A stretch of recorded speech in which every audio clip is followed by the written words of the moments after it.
Hello and welcome to Culture Wars with Andrew Doyle. This is just the third episode of my new podcast with Spiked. We've had some brilliant guests, I'm sure you'll agree. If you've missed any of the previous episodes for whatever reason, then you can just go online, go to your service provider, go to Spotify or Stitcher or whatever the fuck it is you use, and you should be able to find them all there. And it's only going to get better, to be honest. I mean, I know I'm biased, but I'm pretty excited. I've got some great guests coming up, so why not subscribe? And then you won't miss an episode. Easy. So I had the great pleasure for this episode to talk to two fellow stand-up comedians, Simon Evans and Geoff Norcott. I'm a massive admirer of both of these acts. They're brilliant comics. They're also very politically insightful, so I thought it would be great to get them on. And particularly in the light of recent developments in the comedy industry, I'm thinking particularly of the incoming Director General of the BBC, Tim Davie, who has made the point that he wants greater diversity of opinion on the channel. And whether that's going to happen or not, we'll have to wait and see. But it is quite interesting that whenever you hear people talk about right-wing comedians, either in the press or on social media, the names that come up tend to include Geoff and Simon, even myself. And of course, this is largely a misnomer. And I thought it'd be quite good for three of us of this coterie to get together and chat about the implications of this. And it was a really fascinating conversation. And you'll know both of these comics, presumably. Simon Evans, he's been on Live at the Apollo, Michael McIntyre's Roadshow, Channel 4's Stand Up for the Week. He even managed to make the subject of economics funny in his BBC Radio 4 series, Simon Evans Goes to Market. And he's a regular on the News Quiz as well, so he's a ubiquitous presence on the comedy circuit. Geoff Norcott is also very well known. You've probably seen him on The MASH Report, which is the BBC's flagship political comedy show. And on that show, he often gets the opportunity to express the contrary view to the establishment line that the show generally takes. He's also been on Live at the Apollo, Mock the Week, Question Time. He's very prolific. He's had 2 live national tours, sellout runs at the Edinburgh Fringe Festival. Just a brilliant, brilliant man. So we've got both of them on today, and we were talking about all of these issues, and you know what, I could blather on about this for hours, but frankly, I'd rather hear what they've got to say. So, without any further ado, this is Culture Wars with Andrew Doyle and Geoff Norcott and Simon Evans. Tim Davie, incoming Director General of the BBC, has said that he wants to diversify opinion on the BBC, and he's particularly targeted comedy. So I thought we should start there and talk about that, because both of you obviously have written about this for the national press, and you've got your own take on this. Why don't we start with you, Simon? What's your sort of view on that? Well, there's a lot of issues there. Firstly, there's a question whether Geoff and myself are right-wing, or any of the other people listed, like Leo Kearse and Andrew Lawrence and so on, are right-wing. What does that mean? We nowadays often talk about the political compass when we're online, although that can be a more difficult thing to talk about than it is to look at. The political compass, which allows you sort of 2 vectors of dispute between authoritarian and libertarian, and between, I suppose, broadly fiscal sort of left and right wing positions as to whether you think money should be redistributed. And I think we probably, all the various right wing comedians might well occupy different points on that graph. And then there is the other question as to whether or not Tim Davie actually said any of this stuff in the first place, really, or whether it was chucked into just the waters anyway. Geoff? I mean, it was incredible the fuss that was made, because actually when you boiled it down, right, what he actually said was maybe there should be a bit more diversity of viewpoint on sort of topical comedy generally. And it's weird, because I think the industry as a whole has sort of discussed this for years, and almost no one has said that this would be a bad thing. And then it became, surprise, surprise, Twitter took it down an apocalyptic Armageddon route of left-wing comedy was going to be cancelled. But, yeah, I'm with Simon on a lot of things. I think that the labels are unfortunate, but I do think that there may be a way of getting to the next point, if you know what I mean. Like, hopefully, eventually, it will just go back to how it should be. But for now, these imperfect labels will help us get there. Where do you two stand on this, insofar as how do you label yourselves? Insofar as I know, Geoff, you've done shows where you call yourself a conservative in the title of your show, for instance. And Simon, I think lots of people do perceive you to be a right-wing comic. I get told that I'm far right all the time. So, I mean, what does any of this stuff mean? Where do you place yourselves on all of this? And does it even matter? I think probably what Geoff and I would probably share, and I think what Tim Davie, if I can refer to him as Tim, my old pal, was probably getting at was not simply the traditional left and right wing disputes, so much as a sort of the new breed, the wokeism, and I know wokery is a trying and exhausting and frustrating title in itself, but it's the sense of being hectored on ever more extreme and ludicrously evolved definitions of racism, and the idea that everyone exists on a sort of complex matrix of power and oppression and so on. That kind of idea of politics, rather than the old-fashioned, I'd like to see a couple of pence on the pint, and maybe invest in the infrastructure a bit, It's a good impression of me, Simon. I know you've been working on it. I hope you don't use my lines just generally, but I'm happy in this context for the podcast. It's just back and forth. I think that, if you just simply think about it, right, if there's a panel show of like about 7 people or 5 people, as it normally is, right, and they discuss Churchill and his legacy, I would imagine that it's not exclusive that left-wing comics would challenge his legacy, but I'd imagine probably most would. So it'd just be a shame if there wasn't maybe one person, maybe 20% of the people, or even less, who just had humour that came from the starting point that it was at the very least a slightly more nuanced legacy. Because then what happens is the general public can see themselves in the discussion, right? And it stops seeming like this weird world where I always think about it like Marmite, where Marmite is this binary thing. You either love it or you hate it. But in comedy, people have a singular, or certainly for a long time, they had a singular view of Marmite. Yeah. And that's not right. The funny thing about Marmite is I suspect there's plenty of people going, yeah, it's all right. But Marmite decided that it would be a much more interesting proposition to go, we are such an extraordinary flavour that we divide humanity as never. I think the thing with Churchill was a lot of the people who were quite approving of the idea that you daub Churchill was a racist underneath his name on the plinth are the same people who would go on Instagram and say, if you can't handle me at my worst, you don't deserve me at my best. If there was ever a guy who embodied that principle.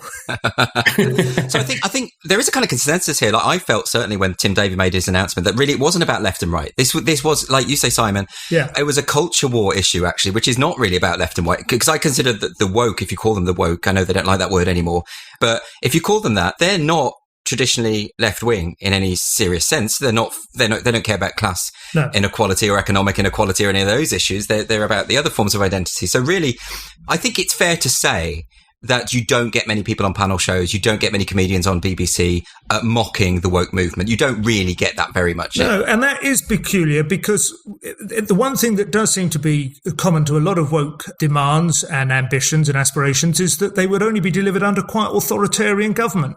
If you just let people be, then they will not all conform to your notions of wokery. They will try and demand rights of free association and so on, which, tend to conflict with that. And obviously government has attempted to kind of, walk a middle path with these things. But most of the woke demands, whatever else they are, and however much you might feel that their hopes for social justice might be in some respect justified or at least understandable, but that is the way they will be delivered. And that has traditionally been the enemy of comedy. Comedy is, generally speaking, spoken up for the individual and, the little man, Warren Mitchell and Alf Garnett, that idea that I think probably the single funniest and most trenchant line I've ever heard in political comedy was Alf Garnett, who said in about 1974, I've lived through 14 different prime ministers and I've been poor under every bleeding one of them.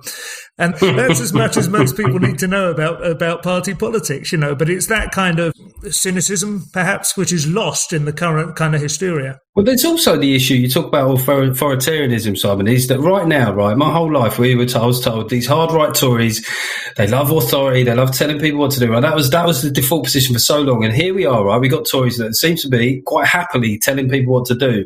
And because for some reason lockdown has become synonymous with a progressive position, like, it seems laughable that 2 weeks ago they were saying all a right-wing comic would want to do was praise the government. And here I am I've got so many issues with this conservative government. I don't understand why the left generally, and this isn't just comedy, why there's not some sort of like concern, at least, about the fact that fairly sweeping measures being introduced without any reference to Parliament at all. Well, isn't it the case, though, that a lot of people have an idea of what right-wing comics are, and their idea of that is basically Bernard Manning, isn't it? That seemed to be what was coming out when people were going mad about this on Twitter.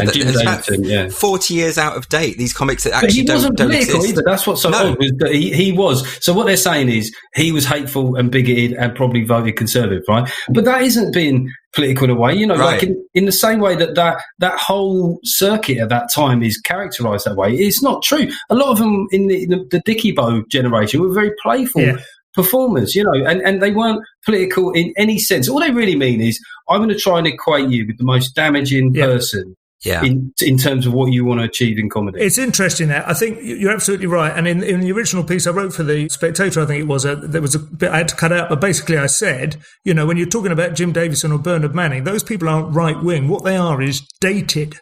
Those ideas are just dated. They're outdated now. And a lot of the topics, yes, some of the jokes were racist and now they're about racism, but they're often the same joke. They're just flipped over so that you laugh at the other end of the equation. But a lot of that stuff was like about mothers-in-law came because people lived with their mother-in-law, And that doesn't happen anymore. So that we've moved on from that, and a lot of jokes were about traffic cops. Well, there aren't traffic cops anymore. They're just robots that flash at you as you go past them, Yeah, life was really boring and one-dimensional. And there wasn't many subjects, like when cheese came in plastic film that was really difficult to get off, of course Jasper Carrot was going to absolutely destroy it with a routine on that sort of cheese because there wasn't many cheeses. No. Like, it's really unintellectual to not apply context. I mean, the mother-in-law thing, it's so devoid of context is that people, because of the economic position, suddenly a lot of people have found that they had to live with family again. Yeah. They've got no phones to lose themselves into. Do you know what I mean? They've got no earbuds that they can go and have a walk.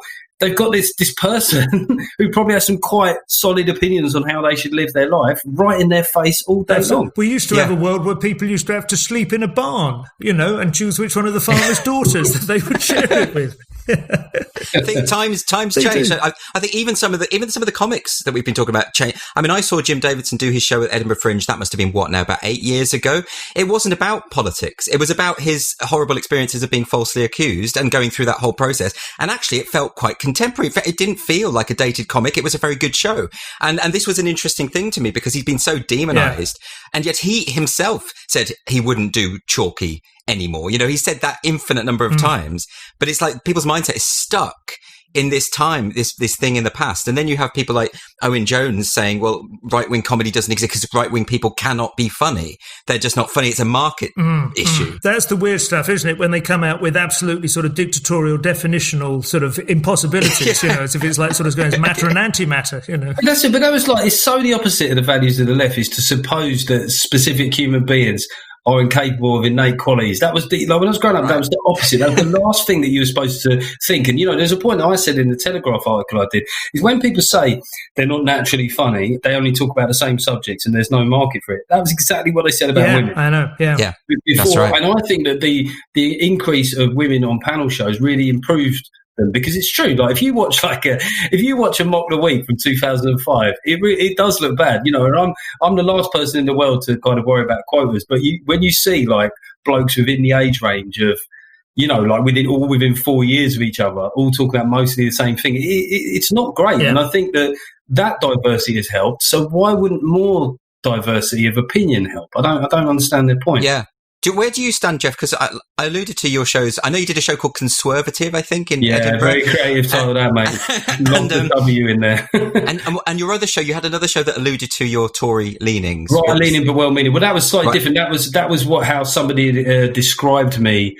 Right, okay. In a coffee shop to someone else because someone was like, oh, he's conservative. And then they balked at that. Like, oh, I'm not going to see him. Oh, no, he's right leaning, but well meaning. I thought this was funny. And then I got stick from loads of conservatives for years afterwards because I was sort of being a political Uncle Tom and then no one actually listened to the show and realised that was the point. I thought it was a funny phrase for that reason. So were they deliberately political shows? Because I've seen you do lots of stand-up, which is not political at all. To me, political is a small p broadly. So in any hour that I spend on stage, probably 20 minutes will be about politics, Westminster politics. 20 minutes will be about social politics. And then probably 20 minutes will be observational stuff, which is just fun stuff that comes out of the other two things. I mean, like the idea that, and that's been true of anyone that called themselves a political comic ever. I don't think that any of the greats would have dared to just spend 1.5 hours doing jokes about Westminster politics. An audience wouldn't tolerate it. Yeah. And how do you feel about that, Simon? What's the sort of, how much do you direct towards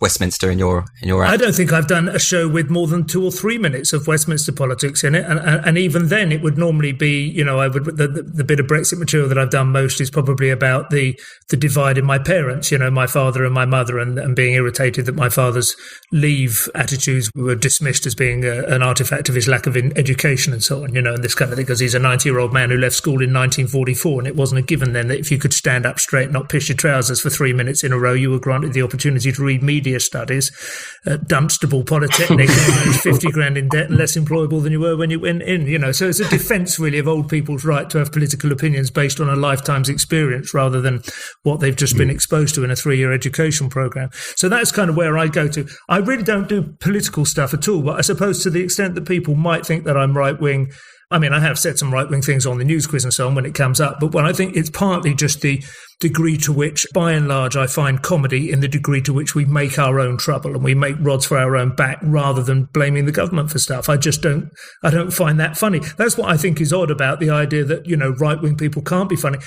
Comedy is fundamentally a right-wing proposition because it's, you know, it's pessimistic. It says, you know, the world is full of gremlins, you know, it will get you, you know, we will make mistakes. It's like, you know, any time that you try and create some sort of collectivist fortification around yourself to prevent, you know, the hardships and the tribulations of life affecting you, that's a left-wing proposition, but it's not funny. That's like, is it like as funny as insurance? I think that, you know, it is quite a small C conservative mindset is to accept the world as it is, not as you wish it to be. And that is the engine room of observational comedy. You go, well, this is shit. Let's have a laugh about it. There's nothing really funny in idealism. So, but what that eventually leads to is a sort of acceptance of stereotypes to a degree. And maybe this is where there is a path there where you could get into some tricky areas. But, you know, I am willing to say, you know, at the moment, I suppose a lot of comedy when it comes to gender will talk about exceptions, right? But I'm happy to talk about a rule, if you know what I mean. So, you know, I've been doing this routine about in swimming pools, you know, people say that gender doesn't exist, but I've never seen two men swimming side by side just so they could continue chatting, right? Now, that generally gets a pretty comprehensive reaction. And it would only do that if it was true to almost everyone in the room. It's not to say that every single woman does that. I think that the observation that I've never seen two men do that is absolutely secure. There is always that degree to which who's saying it makes a difference. I remember, you know, Junior Simpson, who I haven't seen for a while, but Junior Simpson, a very funny black comic, and he had probably his signature routine for years, but this was some time ago, as you'll realise, for years, was that you would never get a black Formula One driver because he would be distracted by fiddling about with his stereo. And then he would do the, you know, and he'd do a great thing using the microphone. And this was, of course, before Lewis Hamilton came along and has been like the world's number one. But there was enough of people go, yeah, that's probably, you know, there would be, because he was a black comic, he could tell that joke. And because it was an observable reality that there were no black Formula One drivers, it felt like it was fair game, you know. And then, you know, suddenly there is one and you go, oh, well, I guess that wasn't true then, you know. This is something I wanted to ask actually about this idea.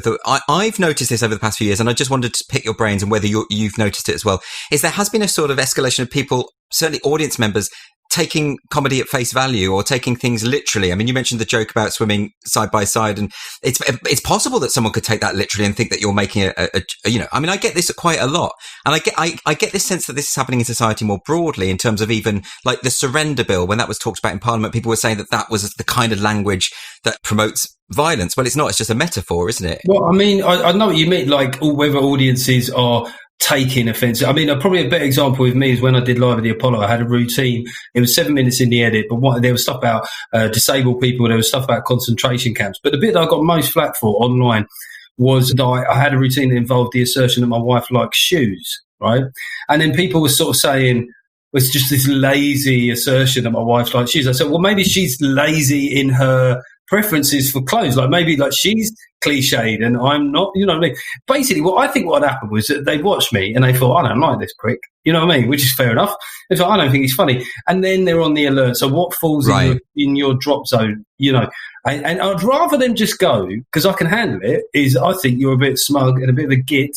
And I think you're unfunny. Feeling like you need to take some specific thing. Because I suppose there's an ego that comes from social media. It's not just that they can think it is, I need to now win other people over to this. I need to perhaps start a movement that creates problems for him. You know, it has to be more than just a simple aversion to a joke. But that's quite an interesting point, that if you don't find a comedy routine funny, if there is no humour in it for you as an individual, then what else is there in that routine other than to sit there and pick it apart and take the words literally and think about what the comedian is trying to say and all of those kind of things? So you end up in a forced position of analysis. You end up being an analytical audience member because there's nothing there for you. Is that maybe a point? I don't know. What do you think, Simon? Oh, I think it's definitely. I also think with comedy, I'm sure we've all three had this, it's extraordinary how strongly people feel about it when they don't like it. Yeah. So, I mean, anyone, I listen to like Adele, I go, no, it's all right. It doesn't infuriate me that she sold 5 million records. I'm not like screaming, can you not hear? Why is that? Why do people get so angry at comedy they don't like? I mean, most of the vitriol I get are people who are angry about the jokes I've told. It's weird. Yeah. It's a weird thing to get upset about. Because it's a risk. It's a gamble. It's something probably a lot of people would like to do. So when you fail at it, they vicariously experience what it would be like to fail, and it makes them scared. So then they have to project. So I thought about this a lot. They have to then project that anger back onto you for how that made them feel. That might be some truth to that. I do think a lot of why we even get away with doing comedy in the first place is because people are just thinking, thank God that's not me up there. And the first few minutes of any comedian is a lot of it is the tightrope as much as anything else. You're just going, he's still up. He's still up, and then you relax and enjoy it, I think there is something to that. But this is the thing about comedians as well, is that there's this perception that comedians want to be loved. It's something you said in your article, I think, Simon, about how, did you describe them as narcissistic, borderline sociopaths? I think that's what you were saying.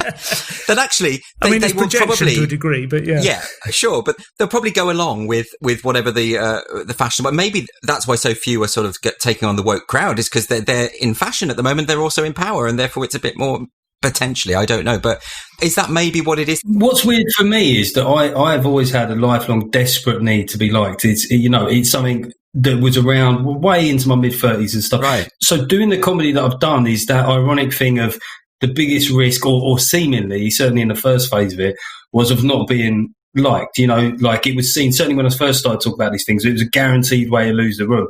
I was always thinking it was a guaranteed way to lose a bit of the room, right? Not all of the room. So that's one. It's just a personal thing for me. Is when I started comedy, I was all like, I was very risk averse. You know what I mean? I did impressions of Gollum. When you did impressions of Gollum, I did drug. I just loved being up there and everyone appreciating what I was doing. And then so sort of flipping to doing these shows where literally I was getting stared at in Edinburgh, for long periods at a time, it was just more, it sounds a bit wanky, but it's more of a personal journey. Like, can I do this? Can I stay up here? And in the first phase of it, I used to bail quite a lot. I used to think, I don't like this. And then I would sort of start mocking the Tories back a little bit just to try and gain credit, like really cozying up to whatever lefty crowd we're in. And that was desperate and unfortunate. I was almost blush when I think of doing that. But now I'm much happier to be unpopular for a little while. I know what you mean.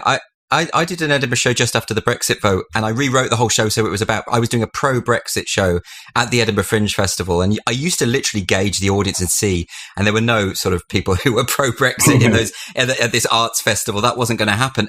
And there were moments in the show where I could feel myself losing them because they just didn't approve of what I was saying. Yeah. And then I'd go into, quite shamefully, some old club material that would get them back on side. There's this sense of buoyancy that, oh God, I've got to stay afloat within this. But isn't there something quite exciting about when the audience turns on you, or when there's a division? I think of someone like Scott Capurro. When the audience stop laughing, he gets off on it. He tells me that, like, he enjoys the fact that he's caused tension.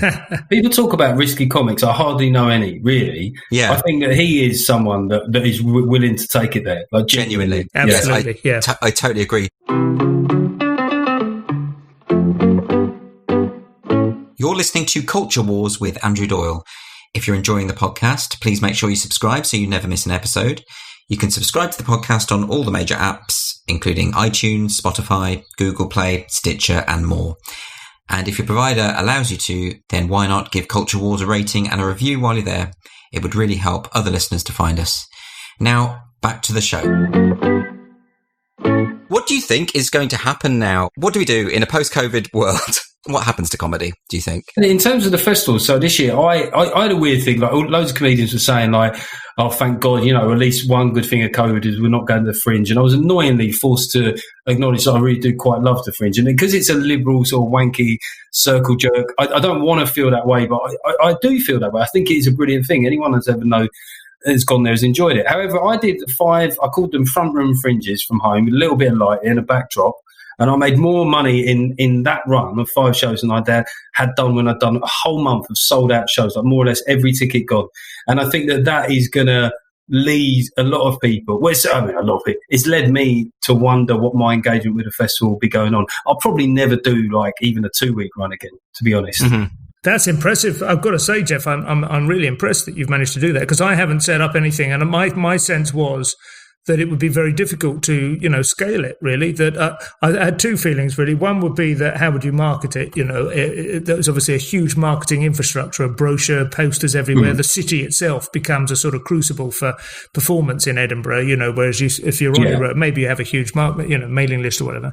But also my sense, this is, I suppose, the biggest barrier, is the sense that a lot of the value of going to see a fringe show, or indeed any stand-up comedy show, is the the communitarian spirit, the sense that you're in a group of people who are all laughing at the same time, and that catharsis that comes from that, it's wonderful, that kind of, we are all one, heaving with laughter. It's a very bonding experience, and it's hopefully it's triggered by good comedians better than it is by cheap, lazy comedians, but there is a degree to which just laughing in the company of other people is a great thing, And I just wasn't sure how that could be achieved online. But if it can be achieved online, then, my God, I'm for it. A bit of it can. Yeah. A bit of it can. I mean, the truth was, I'm quite basic. I call the show conservative, right? So I call it Front Room Fringe, because I knew that in the month of August, if you could, because they haven't got IP rights over the word fringe, right? It's got an alliteration in it. Front room. I'm a very basic bloke, but I think it serves me well. Yeah.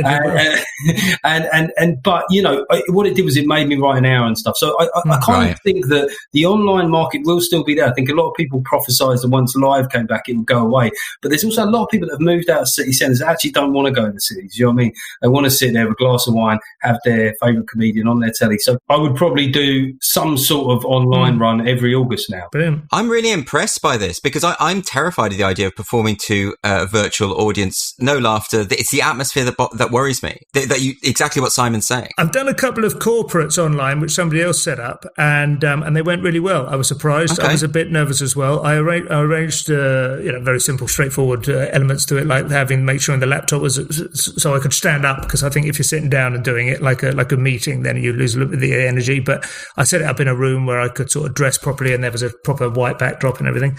And once I got going, I found it really actually quite energizing, But of course, that would be my end of it. I don't know exactly, but they seemed happy. It is weird when you finish, and then just go and stand in your corridor. That bit feels a bit sad. Yeah. I had it on my laptop. All I had was green screen. I had like a red brick background, bit of lighting. I had a mic stand, which I'm showing you now, which just helped me in terms of a prop. And then on my laptop, I could just click on people and speak to them if I wanted to. So I had like a front row dimension, which was like 20 to 30 people, and then a few hundred people watching around the back of that. So there was enough jeopardy there, but there's no doubt the bit afterwards feels fucking weird. Does it change your performance style? Because I caught a short, some of these comedy clubs are doing sort of online shows at the moment, and of course there's no laughter or anything, and I caught the start of one of these shows, and I won't name names, but the MC, because there's something very performative and declamatory about MCs anyway, because they're trying to G up the energy in the room, and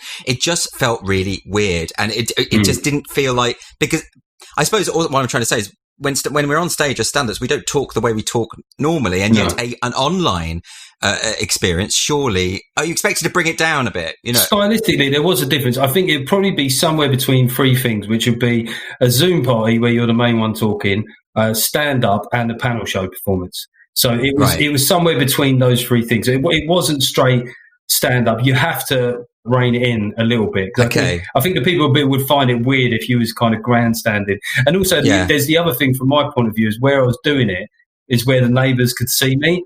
We didn't have any curtains. I just felt like a right prat. So every once in a while, I'd really bring the performance down just while someone was walking past with their dogs, and they could just hear a bloke shouting. Probably think, poor Norcott, look at that sad bastard. He had a little run on telly. Look at him now. He's just speaking to himself. Thinks he's still on telly, the poor fucker. Just endlessly repeating it like in Sunset Boulevard. That's what you're just watching your old shows. To what extent, though, do you think that when you're performing as a stand-up, you are yourself? I suppose I'm always interested in this idea of to what extent are you inhabiting a persona? Because I very much feel I do. And I will often be on stage and I'll say things that I absolutely don't believe. Or I'll do that thing I once heard Lars von Trier say, which is when he's making a film, he takes an indefensible position and tries to defend it. And I always find that quite a funny thing to do. Yeah, with me, I suppose it's not. I mean, this is the thing as well, going back to right-wing things. People just say they detect some sort of persona and they go, he's putting it on. It never occurs to them that all their favourite left-wing comics are doing the exact same thing. But with me, it's more a case of if I have a thought that is genuinely held, like the one I did on MASH Report a while ago was about that I think 80-year-olds should not have treatment on the NHS. It just occurred to me. I really thought it. I said it to my wife's grandfather. He laughed and agreed. And I thought, this is funny, you know what I mean? So I'm going to explore this more. Whether I would always think that is another issue. But I thought, there's something in that. And also, and then you try it for the first time, and then you sense that this has occurred to some people in the audience more. Like, I think a lot of us have thought, well, really, what is the point once you get past 80? Really, everything's happened. All your mates have died. So then you get that complicity in the viewpoint. And that's all it takes. So what it is it's all you, but maybe it's a collection of a certain bit of you, if you know what I mean. It's a distilled version of this is all the kind of like those kind of slightly knee-jerky reactions that I get where I think, no, I did think that, but it's funny that I think that too. Are you saying that you exaggerate all your worst features? Is that no, I mean, like, I think as I've gone on, I've certainly become closer to myself. So I'm probably a bit more conciliatory now. So I'll probably balance it out. But that's just because that's what I do in real life. Whereas maybe when I was trying to be a bit more shocking, I wouldn't have the nuance in it. Now I'll say, well, on the other hand, because that's what I do as a person. You do feel very natural on stage. What about you, Simon? What do you think? How far away are you from the on-stage Simon Evans? I remember John Cleese saying many years ago that every comic adopts a persona on stage that is the person he is terrified of becoming. That's nice. Sort of exercise his demons. I think 40 was his, was the pinnacle of that for him. But one thing that Geoff mentioned there, which does always enrage me, is the left-wing trope that right-wing comedians and right-wing columnists in particular are just saying these things for money, that they can't possibly believe them. These are preposterous, self-evidently absurd opinions and takes and angles, and they're just things that opinions you have for money. Stuart Lee is always saying this about everyone from Jeremy Clarkson, Richard Littlejohn and so on. And I'm sure, Littlejohn does exaggerate. I mean, I don't read that stuff. That's the funny thing. The left seem to be far more obsessed with reading these things than I am.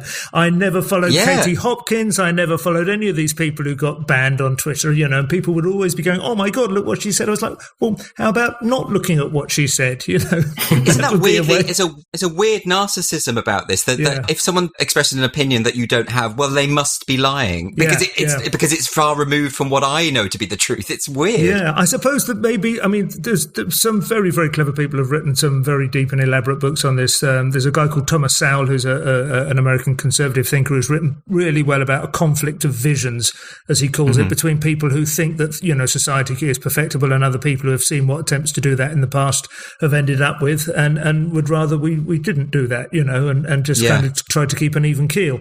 And I think there are people, genuinely, I honestly don't know whether Stuart Lee is one of them, but I think there are people who cannot see why you wouldn't want, there to be equality, why you wouldn't want the goods and wealth and the riches of the world to be shared out evenly. How could you possibly not think that would be a good idea?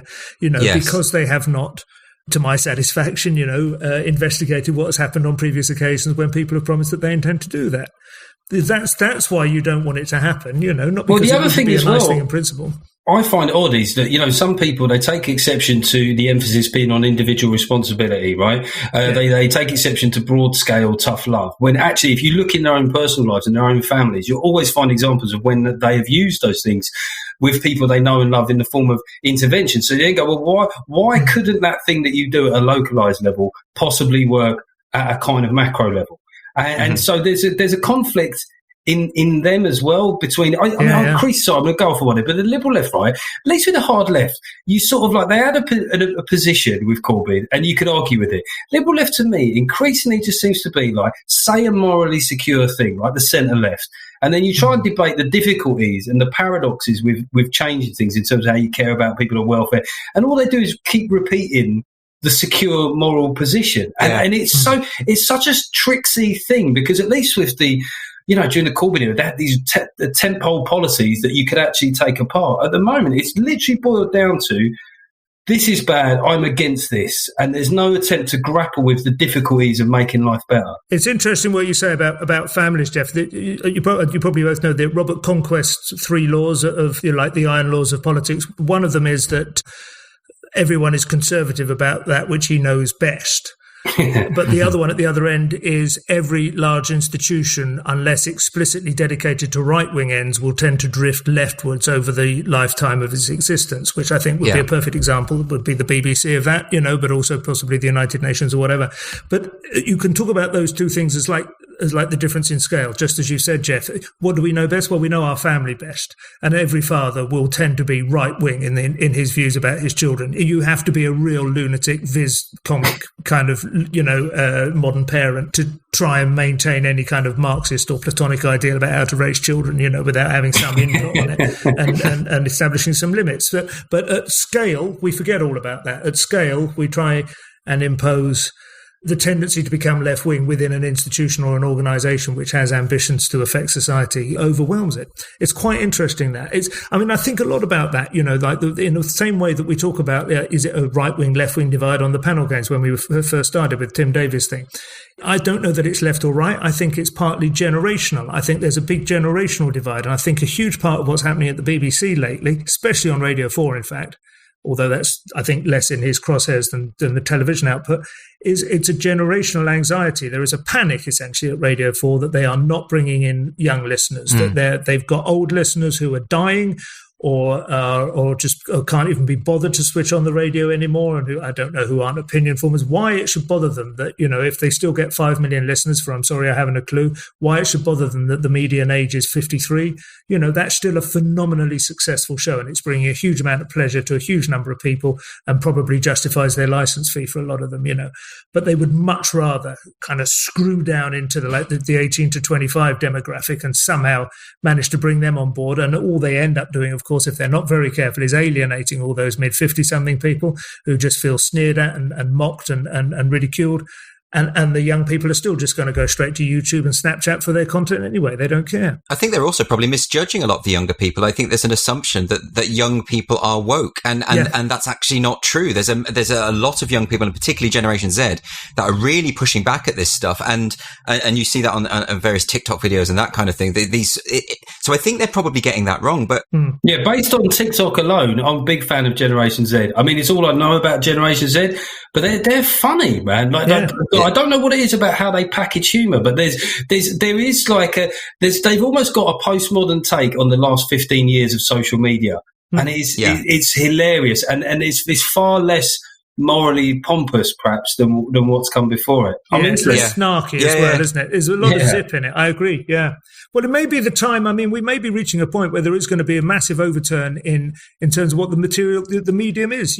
Most people would agree that most great artistic movements only have 20 years in them max. Usually, you look at like rock and roll from 55 to 75. Most of it had been done by 1975, hadn't it? And then you started getting revivals of one kind or a thing, And you can probably look at that with stand-up comedy. There has been that sense that, we've kind of gone through, I'm probably to some extent, a combination of the tropes of my 4 or 5 favourite acts. And, it's quite hard to do anything really devastating and new. But with Snapchat and TikTok or whatever, there's all kinds of opportunities to be creative in a new way. And that always enlivens the actual material.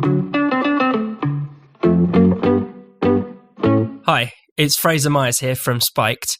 I produce Culture Wars along with all of Spiked's other podcasts. I hope you're enjoying the show so far. I know it's early days, but if you think this might be a show that's worth supporting, then the best way to do that is to make a donation to Spiked. Even something as little as £5 per month is hugely appreciated and can make an enormous difference to our work.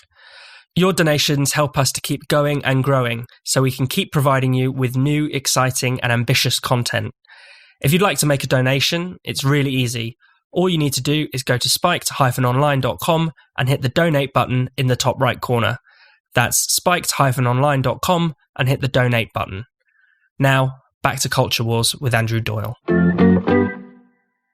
Just to tie together a couple of things that you've both been talking about, I'm detecting that there's a real sense of rigidity and on the left-wing comedian's mindset. Like, this is the reason I don't like Edinburgh anymore, because last time I was there, I just noticed that comedians I'd known for years, because I've been expressing my opinions very publicly, just they would literally shun me and walk away. They didn't want to be seen with me. It's quite an unempathetic... Well, the thing is I actually am right-wing, right, centre-right, whatever you want to call it. But I was in the loft bar with you, and technically I should be more of an enemy. But when I sat with you, I was like, all right, here we go. No, you're not. And yeah. I think I don't know why that is. I think it's because I've mocked the woke thing so much, I guess. I don't, it's the Brexit thing potentially. I think it's because you're doing like satire. Satire is more of a threat, isn't it? People are scared by satire. Whereas, I tend to do political comedy, small p political comedy. It's not as much of a threat. Whereas satire, I think it really has the potential to upend people a little bit. And that's why people get a bit more threatened by it. Well, why are comedians of all people so homogeneous in their opinion? Why? Do you know what I mean? Surely they should be the ones where we should have all sorts of discussion. They should want more discussion, not less. They shouldn't want to be throwing out these,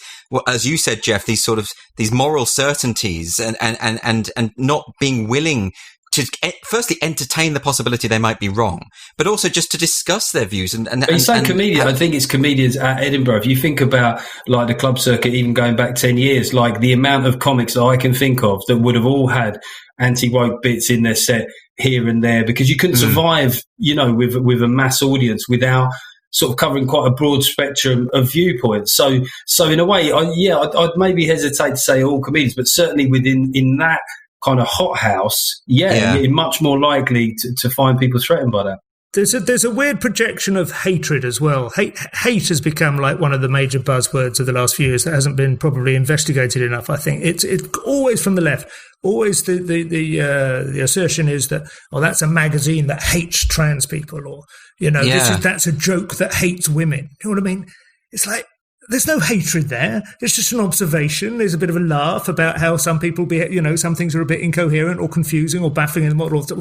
But the hate, and it can only be, I know this is armchair Freud, but it can only be projection, can't it? Because, if you're creating material which doesn't come from a place of hate at all, and in fact, if anything, is really rooted in your own bafflement as you try and navigate the complexities of the modern world, and then you go, this is your material hate.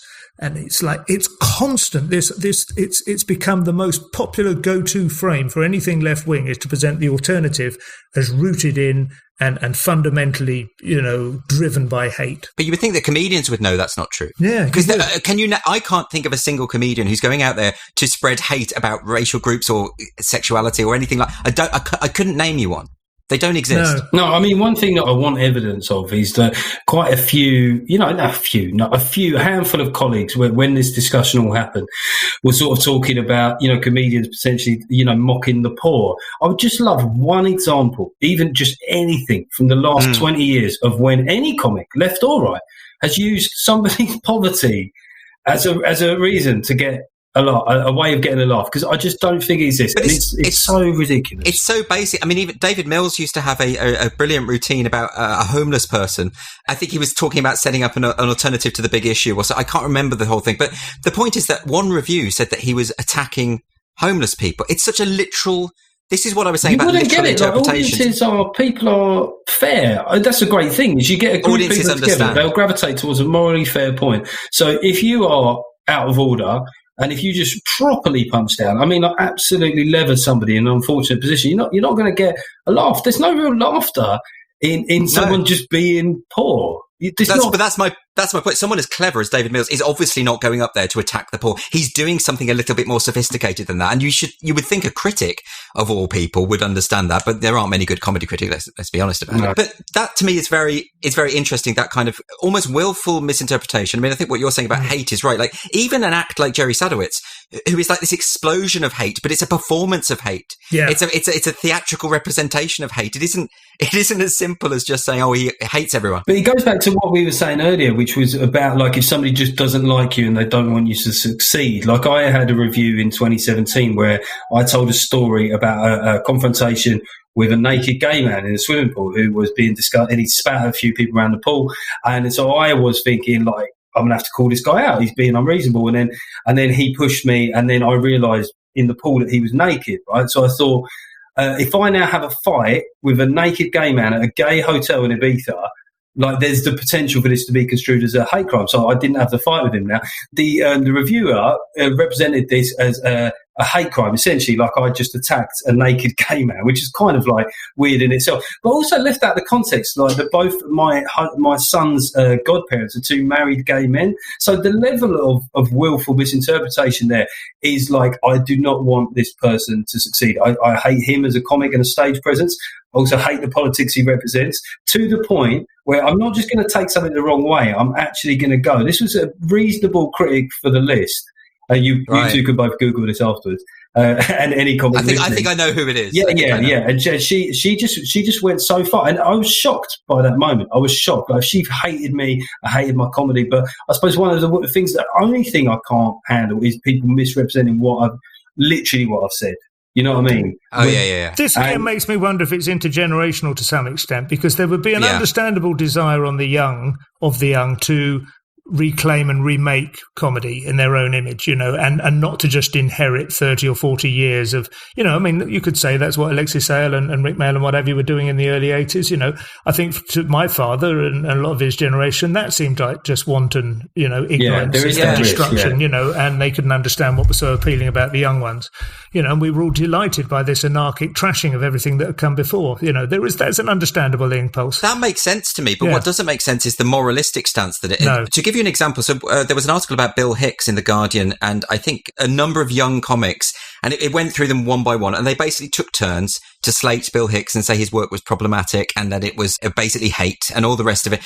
And so it's not just we want to reinvent comedy, we want to do a new thing, something that's radical. It's a moralistic Mary Whitehouse style prudishness about former generation. That's what's weird to me. Yeah. Because that to me isn't radical. Well, maybe that's what has to happen in response to what happened in 1980, I suppose. There's revolution and then counter-revolution, I suppose. Yes. I don't know. There is a risk, I think, with, whatever it's called right-of-centre comedy or non-woke comedy, is I do see it online as well, like an emerging sort of smugness on my side of the argument too. So you can already see that as this backlash is happening, this kind of thing that woke people can't be fun. It immediately runs the risk of perpetrating all the same crimes as before, because there is safety in numbers. The truth is, that the audience for these viewpoints is actually bigger than it is on social media. I think that's quite interesting. Like, if you watch Netflix, and certainly like the American circuit, there are some very big hitters on the anti-woke side. Dave Chappelle and Bill Burr, probably the two obvious ones. Fantastic comedians, really delivering the goods time and again, and nailing it and analysing it and dismantling it and leaving it in ruins.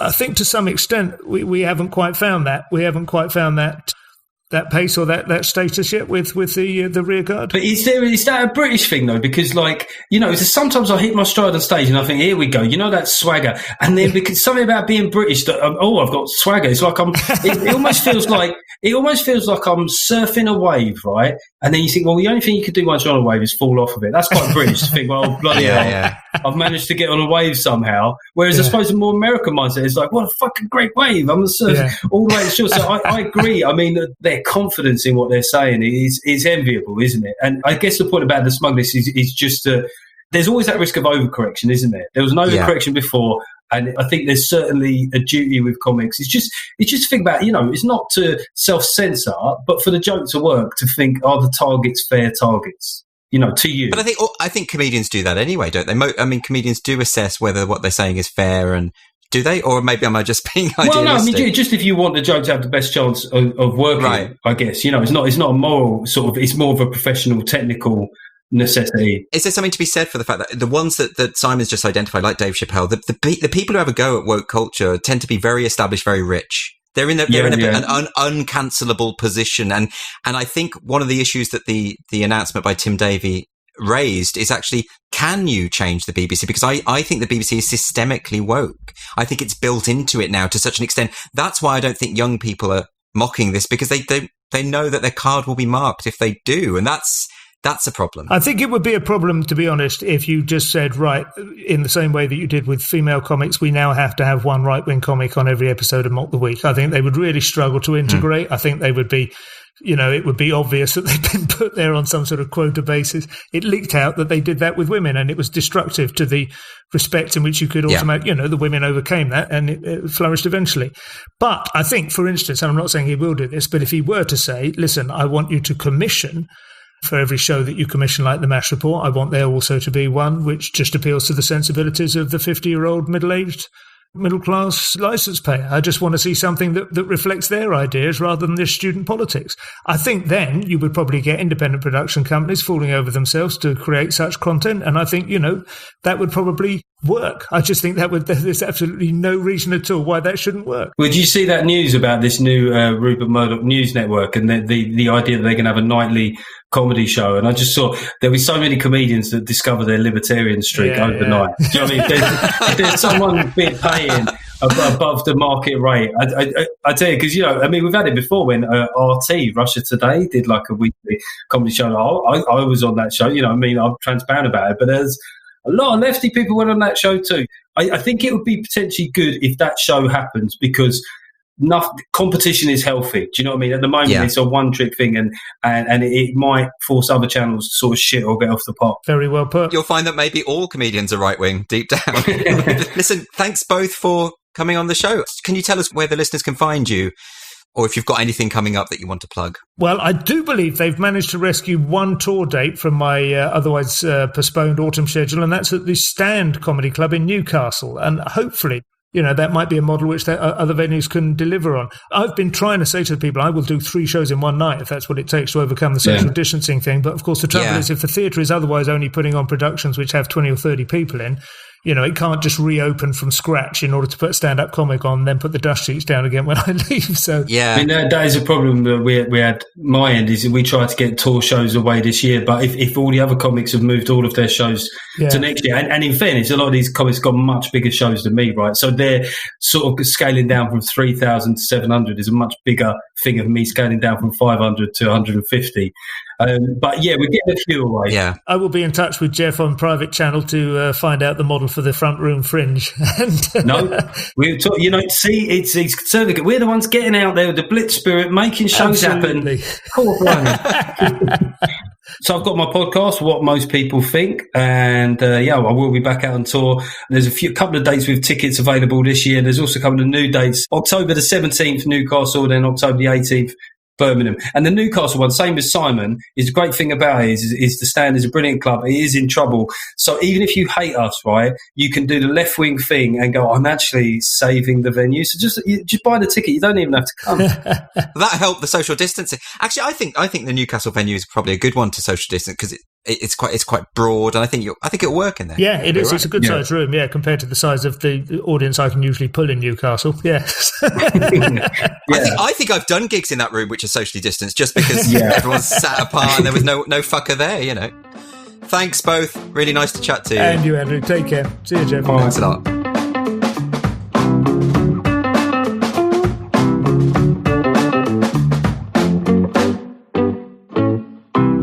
You've been listening to Culture Wars with me, Andrew Doyle. Make sure that you subscribe to the podcast so you never miss any future episodes. You can follow my every move on Twitter, because I'm desperate for attention, and you can read my articles on www.spiked-online.com. Oh, and Titania McGrath has got a new book out. It's called My First Little Book of Intersectional Activism, so why not go and buy that as well? Until next time, farewell.